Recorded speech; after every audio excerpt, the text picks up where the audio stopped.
Hey, welcome to Ridge Church Online. Glad that you're joining us today. If you're new to Ridge, I want to invite you to just say hello by going to the front page of our website and clicking on the button that says Say Hello. And if you're living in the Lower Mainland and close enough to drive, I want to invite you to consider coming and joining us in person. Online is great, but in person is even better. And if you've never been, it's really casual. People are friendly and easygoing. There's people from all stages and walks of life. And if you've got young kids, we've got a great children's program so they can participate in that during the service. So if you're free on a Sunday morning, it starts at 10:30 every Sunday morning. We'd love to have you join us. All right, here's this week's sermon. Welcome this morning. Glad to have you here today. This passage that we are talking about today, that we're looking at today, in it, Jesus tells us that we can know peace in our life through Him. Now, lots of people misunderstand what peace is when Jesus is talking about this peace.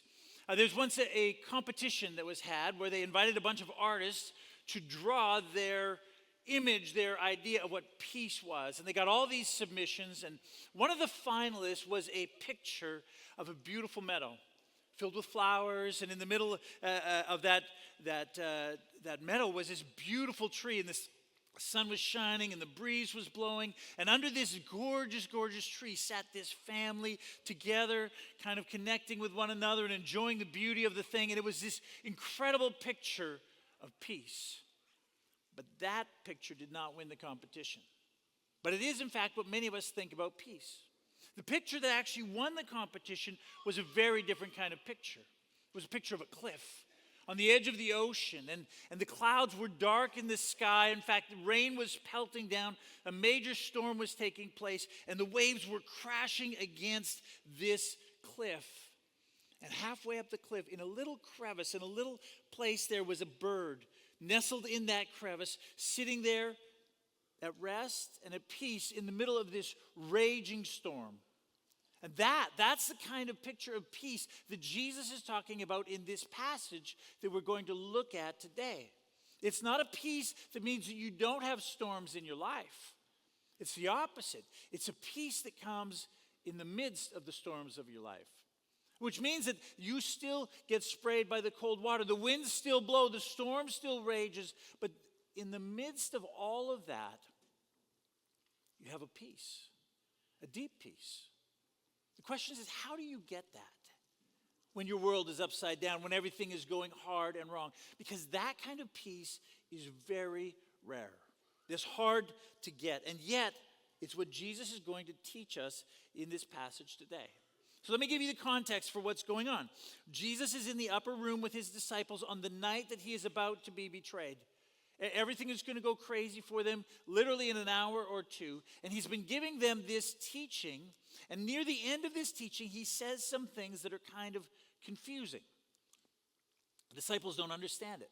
But rather than turning and saying, "Hey, Jesus, we don't understand this. Could you please explain it?" Instead, they begin to talk among themselves and say, "Well, what does he mean? And I don't get it."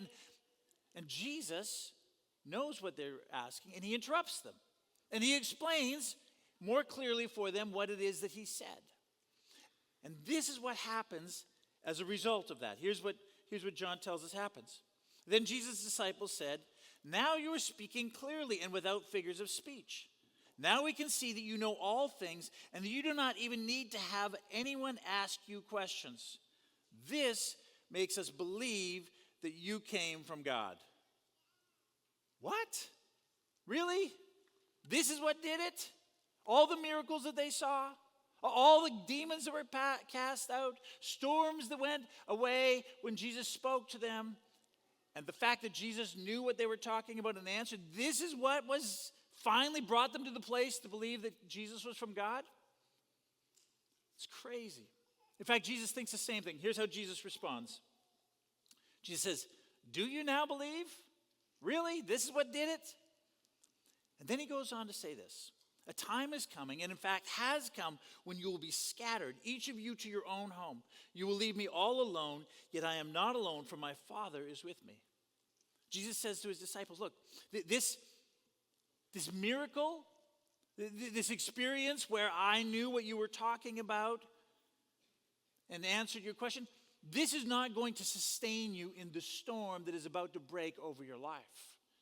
And that storm is coming sooner than you think that it is. But he says, when that storm comes, and it's coming, if your faith is built on what you just experienced, you will scatter in a minute, which is exactly what happened that very night. See, too often Christians build their faith on an experience that they had with God. God came to them, or the Holy Spirit came on them one night when they were praying, or when they were reading their Bible, or when they came to a church service, and the Holy Spirit came on them, and they had this incredible encounter with God, and they said, I know God is real, and they gave their life to follow him. Other people have a miracle happen in their life. God heals them of something, or he rescues them from a hard place, and it profoundly changes their life. And still others, they've never experienced being in Christian community, and they come in, and it's so warm, and it's so welcoming, and it opens their heart to say, I want to know more. And they give their life to follow Jesus. And those things, when they happen in your life, are so good. They're so rich. They're so beautiful. They're the way that Jesus pursued you and drew you to himself, and often the reason why you came to faith, and you should cherish those things. But if your faith is built on that experience, the miracle, the night that the Holy Spirit works so deeply in you, that warm welcome, if your faith is built on that experience alone, it will not sustain you. It's not strong enough to hold you when the storms of life come, and you won't find the kind of peace that Jesus is offering here. Instead, you'll scatter. And we've seen it. People who run into storms in their life, and they either quickly fall away or they slowly drift away. The problem is that your faith is in an event and not in a person. And so Jesus is going to explain to his disciples where the strength comes, where the peace comes in the midst of the storm. And here's what he tells his disciples. He says this, I have told you these things so that in me you may have peace. In this world you will have trouble, but take heart. I have overcome the world. So he ends saying three things. First of all, he says this, in this world you will have trouble. It just is. The same sun that shines on the righteous shines on the wicked. It's a human thing. You will have trouble. And only a fool thinks that somehow they won't have trouble in their life. Jesus is just stating the obvious. But then secondly, he goes on to say this, the peace that you want, the peace that you are going to need in the middle of the storms of your life is not found in an event. It's not found in an experience. It's found in a person. It's found in Jesus. Here's what he says again. I have told you these things so that in me you may have peace. And then he says this, take heart, for I have overcome the world. Now that expression, take heart, that's a Greek word that means to have courage in the face of adversity. But in this context, it has an added dimension to it. It has this idea of daring. In other words, Jesus says, dare to believe that I have overcome the world. Dare to believe that everything that I have taught you, everything that I have said is true and that you can stake your life on it. Dare to believe that because I have overcome the world, therefore through me you will overcome the world as well. And this is the grounds for the kind of peace that we need in the midst of the storms and the hardships in our life. You have to dare to believe that Jesus overcame the world. And if you believe that, if you genuinely believe that, then you can have peace in the midst of the greatest storms. So what does that mean? What does it mean to believe that Jesus has overcome the world? Well, in fact, Jesus explains it in the last thing he said before this conversation that we've been having here. In verse 28, he says this, I came from the Father and entered the world, and now I'm leaving the world and going back to the Father. It's a very simple sentence, but it's incredibly profound because it sums up what it means that Jesus has overcome the world. If you truly believe what Jesus says in this sentence, then you will have the kind of strength, the kind of courage, the kind of cliff in your life that you can shelter in through the greatest storms of your life. So let's look at what he says. He says four things. Number one, he says this: I came from the Father.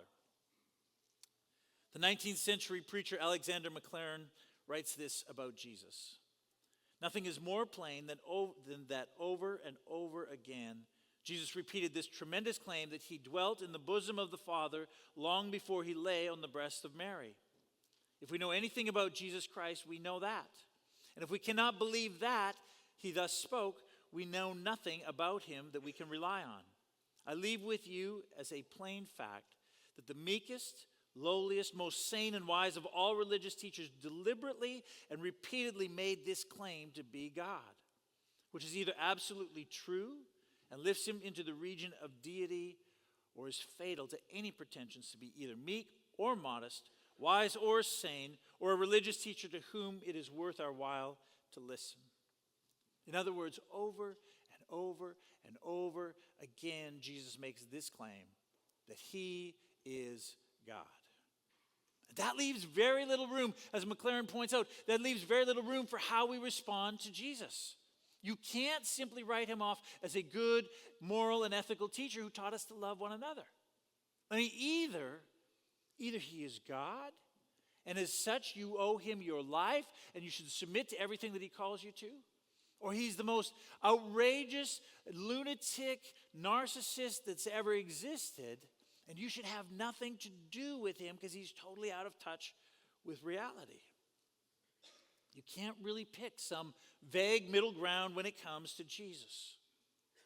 And Jesus starts by saying this: if you want a peace, a deep peace in the middle of whatever storm is in your life, you have to begin here by acknowledging that Jesus is God. Do you believe that? Do you really believe that? That he is God? Because that's the bedrock, the solid foundation on which is necessary to have peace in the midst of the hard things in your life. So Jesus starts by saying this: I came from the Father, but then the next thing he says is this: and I entered the world. And this is known as the incarnation, God taking on flesh and dwelling among us. Dorothy Sayers was a 19th century, 20th century writer. In the early part of the 1900s, she wrote detective novels. She wrote a whole series. The main character of that series was a character named Lord Peter Wimsey. And about halfway through this series of detective novels, she introduces a love interest, a lady named Harriet Vane. Harriet Vane is this character who writes detective novels and is one of the first women ever to graduate from Oxford College, which is fascinating because that describes the actual author, Dorothy Sayers. She writes detective novels and was, in fact, one of the first women ever to graduate from Oxford. And those who have studied her writing say this: they believe that Dorothy, in the middle of writing about Lord Peter Wimsey, fell in love with him and looked into his world and saw this world that she had created and saw that he was lonely. And so she literally wrote herself into the story so that she could come alongside him and rescue him. And it's a pretty good picture of what God did. I mean, God created us. He loves us so deeply. He looked down and saw the brokenness and the pain and the sin in our world, and he literally wrote himself into the story so that he could come and rescue us and save us. And so he does. But when he comes, he doesn't live as some prince in a far-off castle surrounded by servants and in the lap of luxury. Instead, he comes and lives right among us with all the good of life, but also enduring all the pain and the hardship and the suffering that we experience in this life. In fact, Dorothy Sayers, who wrote the detective novels, also wrote a number of books about God and Jesus and faith. And this is what she writes about God becoming flesh. She writes, for whatever reason, God chose to make man as he is, limited and suffering and subject to sorrows and death. God had the honesty and the courage to take his own medicine. Whatever game he is playing with his creation, he has kept his own rules and played fair. He can extract nothing from man that he has not extracted from himself. He has himself gone through the whole of human experience, from the trivial irritations of family life and the cramping restrictions of hard work and lack of money, to the worst horrors of pain and humiliation, defeat, despair, and death. When he was a man, he played the man. He was born in poverty and died in disgrace, and he thought it well worthwhile. God came into our world and he played the man. He played us, which means that he experienced our pain, our loneliness, our hurt, our loss, our rejection, our brokenness, our shame. He knows it. He experienced it. He understands it. He knows your pain. The God of all creation may seem silent. It may feel like he's indifferent in the midst of the hardship. He may feel that he's distant. But he enters into the pain and the brokenness of the storm. And in fact, he is right there with you. You have to dare to believe that. And that takes courage. That takes courage when it's really hard. You say, God, where are you in the midst of all of this? But the fact of the matter is, it's true. He has not abandoned you. Not at all. Quite the opposite. He knows your pain. He is with you. And if you dare to believe that, in spite of how you feel, you will find the second element necessary for that kind of strength in your life so that you can experience that kind of peace. The third thing that he says is this. He says, now I am leaving the world. By this, he means he is going to die on the cross. And notice that he does this willingly. He doesn't say, now, tonight, someone is going to come and rip me away, and we're going to try and get away. No. He willingly suffers and dies on the cross. He does it, of course, because it is the way to redemption and to freedom for us from the punishment of our sins. But he does it because he loves us. You see, the sign is not, or the cross is a sign not only of forgiveness for you, but it is a sign of his deep, deep love for you. I mean, isn't it true that the more you love someone, the more you're willing to suffer for them? And the ultimate sign of that is to die for them. And that's what Jesus just willingly does. It's the ultimate picture of love. He doesn't just love you a little bit, he loves you with his whole life. Which means that his love for you isn't based on how good you are, how much of the Bible you've read, how often you pray. It isn't based upon the day of the week or the season of your life. It isn't even based on how you feel about him. The fact of the matter is that he loves you. You believe that? Even when it doesn't feel like it? Even in the midst of the storm that you find yourself in, when you've prayed and you don't understand, you say, God, I don't understand why you wouldn't, why you couldn't. The fact of the matter is that he is right there with you and he loves you. He loves you so deeply. He's not abandoned you. He gave his life for you and he will see you through that. And then there's the last part of this sentence. Jesus says this, now I'm leaving the world, he says, and I'm going back to the Father. Now Jesus is talking about his resurrection and his ascension. And he not only experienced death, but he also experienced the resurrection, a second life, a new life.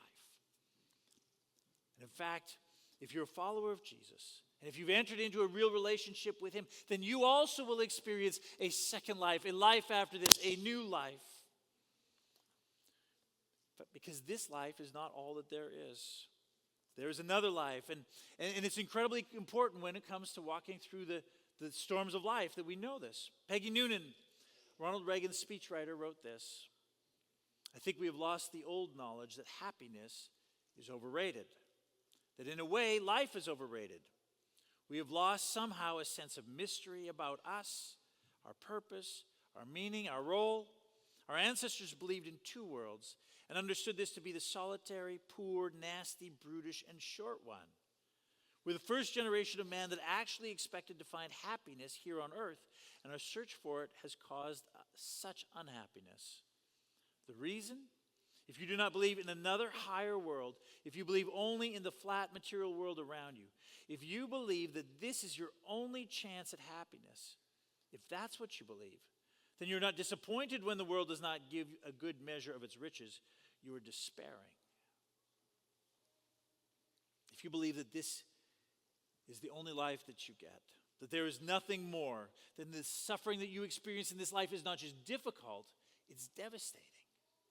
I mean, if you believe that this is all that there is, then every loss that you suffer is an ultimate loss. Every setback is a forever setback. Every missed opportunity is an endless regret in your life. then what you lose, you will never have the opportunity to get back again. But not in Jesus. I mean, in Jesus, this world is not all that there is. This life isn't all that there is. Rather, this is just the beginning. What we experience here, this is the introduction, the prelude, the opening credits. The problem with many of us as Christians is that we have a very weak, very poor theology of heaven. We think that the life to come is kind of the PS. You know, when you write a letter at the end, you're like, oh, yeah, by the way, say hi to mom, right? I mean, that's how we think about the life to come. We think that this is the main thing. It's a little bit like if you go to the movies with your friend and you get your popcorn and your pop and you sit down and the lights go down and you watch the commercials and you watch all of the trailers of the upcoming movies. And when it's done, your friend gets up and says, that was awesome. Thanks. Let's do this again. You'd be like, whoa, wait. The good part's just coming. Right? This is the problem that many of us have as Christians. We think that the commercials and the trailers, that this is the good stuff. But it's the movie that's still to come that's the great stuff to come. In his novel, The Last Battle, C.S. Lewis describes what happens for the main characters when they enter heaven.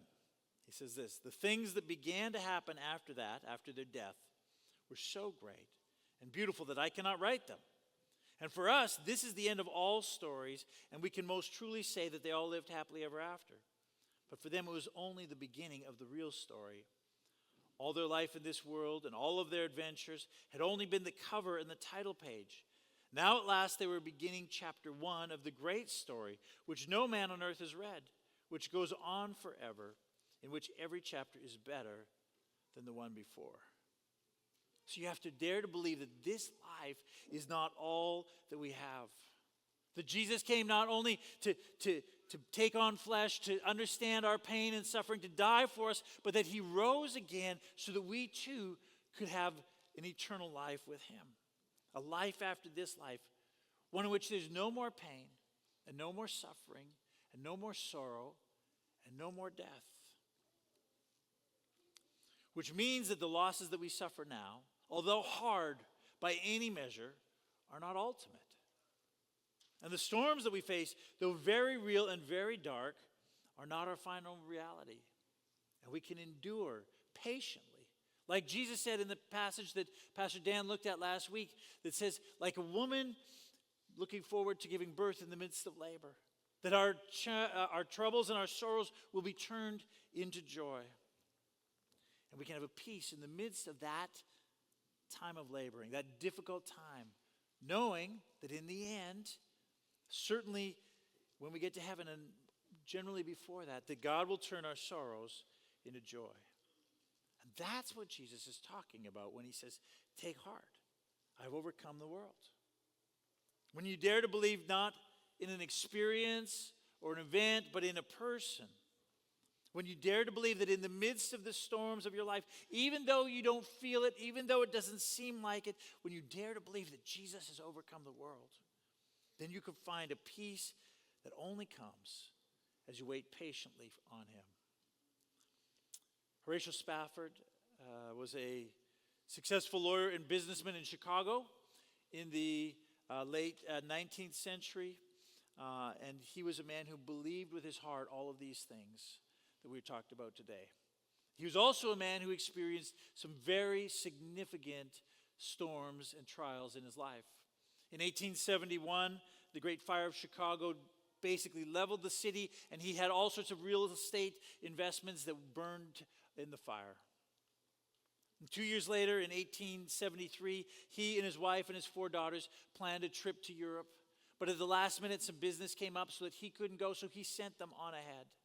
And his wife and his 4 daughters traveled across the Atlantic Ocean in a steamer, and somewhere in the middle of the ocean, they had a collision with another ship. And the steamer that they were on went down rapidly, and all 4 of his daughters drowned in that event. And his wife was rescued and taken to Europe, and she sent back this very simple, heartbreaking telegram to Horatio that said simply, saved alone. And he dropped everything, got on the next ship to go meet his wife in Europe. And as that ship passed over this spot where his 4 daughters had drowned, he penned what became one of the most famous hymns in all of history, the hymn, "It Is Well With My Soul." So famous because it speaks to this experience that he had. Here's what he writes in the opening lines. He says this: "When peace like a river attendeth my way, when sorrows like sea billows roll, whatever my lot, thou hast taught me to say, it is well with my soul." You know, he never denies the pain and the sorrow that he is walking through. The loss of his daughters was so incredibly great for him, but he dares to believe in Jesus. He dares to believe that Jesus has overcome the world. And so as the ship sails past the very spot where his daughters drowned, he can say this, that there is a peace that flows through my life like a river. A peace that comes from Jesus. A peace from trusting that he is who he says he is and that he has overcome the world. And so I can say, it is well with my soul. So I want to invite you to stand. We're going to sing now a song that echoes this great hymn, kind of a version of this hymn. And while we sing this song, I want to invite you, if you're walking through a storm in your life, if you're wrestling with hardship, if there's dark clouds on the horizon or there's difficulties in your world, while we're singing this song, I want to invite you to talk to Jesus. I want you to tell him exactly how you feel. You could tell him you're upset, respectfully, remembering who you are and who he is, but you could tell him how you're upset about the situation you're in. You tell him, I don't understand why. I don't understand why you haven't answered my prayers. I don't understand why you haven't done this or why you wouldn't do that.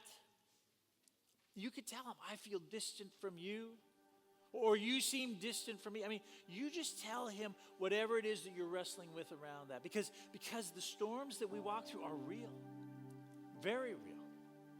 The feelings that we have are genuine feelings. But then I want to invite you after that. After you've told him how you feel and what's going on in your life, I want to invite you then to commit again. You're going to believe in him with all of your heart. I know you're Christian, I know, but you say again, I'm going to believe that you are who you say you are, and that you're in control in the midst of this storm, and that I can trust you. And then invite him to bring that peace into your life, a peace that can only come from knowing him. And while we're singing this song and the next one, I'm going to invite the prayer team to come forward. And I want to invite you to come down.